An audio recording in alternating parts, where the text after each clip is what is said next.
Arrancaste do Egito esta videira e expulsaste muita gente para plantá-la. Diante dela preparaste terra boa. Vinde logo, Senhor, vinde depressa para salvá-la. O povo de Israel, quando ouvia falar em videira, logo sabia que tinha uma coisa muito importante para ser dita, uma mensagem muito importante para ser reafirmada. Jesus, no dia de hoje, está em Jerusalém e conta uma parábola para as suas autoridades. E ele fala da vinha. Quando ele falava da vinha, ele queria falar de Israel mesmo, da sua vocação e da sua missão no mundo. Quando o povo escutava falar dessa experiência de uma videira, de uma parábola de uma videira, de uma comparação com uma videira, pensava neste salmo que nós acabamos de contar, o Salmo 79 e 80, que recorda Israel, que ele foi tirado do Egito como uma videira e ao mesmo tempo lembra a súplica que ele fazia a Deus para que viesse intervir. Jesus disse: meu pai é o agricultor, vós sois os ramos e eu sou a videira. Quando um ramo não produz muito bem, o pai vai lá e corta. São Tiago, na sua carta, diz para nós que nós devemos aprender a imitar a paciência do agricultor. O agricultor sabe cuidar bem da sua videira. No dia de hoje, nós escutamos uma parábola de Jesus, na qual ele fala de um homem que tinha uma vinha, que plantou essa vinha, que arrendou esta vinha para empregados, que quando chegou o tempo da colheita, eles, em vez de entregar os frutos para aqueles mensageiros que eles tinham mandado, ao contrário, eles espancaram, bateram. Ele mandou mais empregados, aconteceu a mesma coisa e por fim ele mandou o filho. É interessante pensar nessa coisa de quando chegou o tempo da colheita. O tempo da colheita é um tempo normalmente marcado por muita alegria, marcado por muita festa. A gente se lembra do salmista que diz, não é?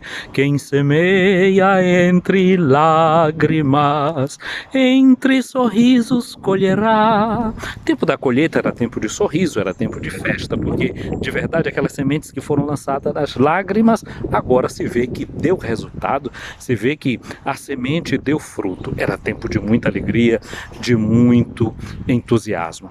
Na língua grega existem algumas palavras para falar de tempo.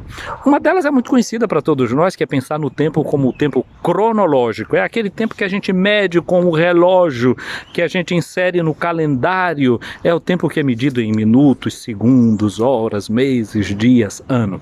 Há uma outra palavra, que é a palavra aion, que fala também do tempo como uma outra perspectiva. Quando a gente diz pelos séculos dos séculos, a gente está traduzindo essa palavra aion da língua grega. E tem uma outra palavra que aparece muito também na Bíblia, que é a palavra kairos, que significa o tempo não mais numa perspectiva de um tempo que devora a gente, que consome a gente, mas tempo que é tempo da graça de Deus. E aí a gente precisa pensar, como é que a gente faz com o tempo da gente?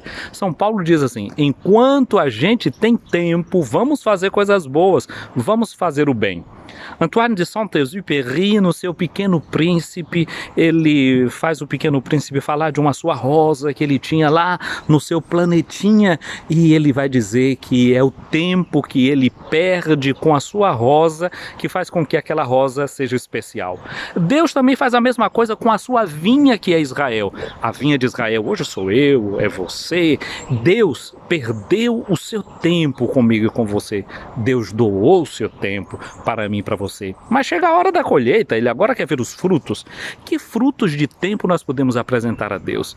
O tempo. Santo Agostinho, quando falava no tempo, ele dizia assim: se alguém me pergunta o que é o tempo, eu já não sei mais dizer. Se ninguém me pergunta, eu sei o que é, mas se alguém me pergunta, eu já não sei mais dizer a quem me pergunta o que é o tempo. São Paulo dizia: enquanto nós temos tempo, vamos fazer o bem. O tempo que nós temos somos nós mesmos, vai dizer Santo Agostinho. Nós somos o tempo. Se nós somos bons, os tempos são bons. Se os tempos são ruins, é porque nós também somos ruins. Nós estamos vivendo um tempo que nós dizemos esse tempo de crise, esse tempo de pandemia. Este tempo está nos fazendo melhores ou piores? Que frutos nós vamos dar no meio deste tempo? Que colheita? O que é que nós vamos recolher de todo esse tempo, de toda essa experiência que nós estamos vivendo? Esse domingo nos chama a nossa responsabilidade. Pensemos no Pai, que é o agricultor de verdade, que toca com suas mãos nesta vinha, que é cada uma e cada um de nós. Jesus, quando contou a parábola da vinha em João capítulo 15, dizendo que ele era a videira, que seu pai era o agricultor e que nós somos os ramos, ele também dizia assim: olha, eu vou mandar vocês para que vocês produzam frutos e o fruto de vocês permaneça. A vinha, que é o povo de Israel, o novo Israel é a igreja, precisa continuar produzindo frutos e frutos bons. Mas às vezes a gente não sabe aproveitar a hora da graça, a hora de Deus na nossa vida. Jesus, quando contou essa parábola para as autoridades de Israel, Jesus falou de como os maus agricultores tinham matado inclusive o filho que o dono da vinha tinha mandado, e quando Jesus pergunta a eles o que é que eles pensavam daquilo, ele diz que o dono da vinha deveria dar uma morte cruel também para aqueles que fizeram isso. E aí Jesus perguntou se eles não conheciam a palavra do Salmo, que diz que a pedra que os construtores rejeitaram tinha se tornado a pedra angular. Hoje é dia de São Francisco de Assis. E São Francisco, quando ouvia falar dessa questão dessa pedra angular, ele pensava, não é, que toda pedra fazia com que ele pensasse em Cristo.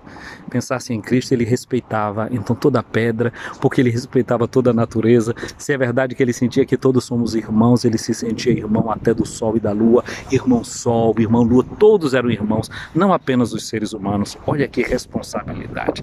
Mas Jesus, quando diz que a pedra que os construtores rejeitaram se tornou a pedra angular, Jesus pensava numa espécie de pedra muito particular para o início da construção. Era uma pedra, digamos assim, quadrada, não é? Que entra no esquadro, portanto, uma pedra quadrada que tem aqui um ângulo. Uma parede nasce daqui, uma parede nasce de cá. Uma pedra que é quadrada.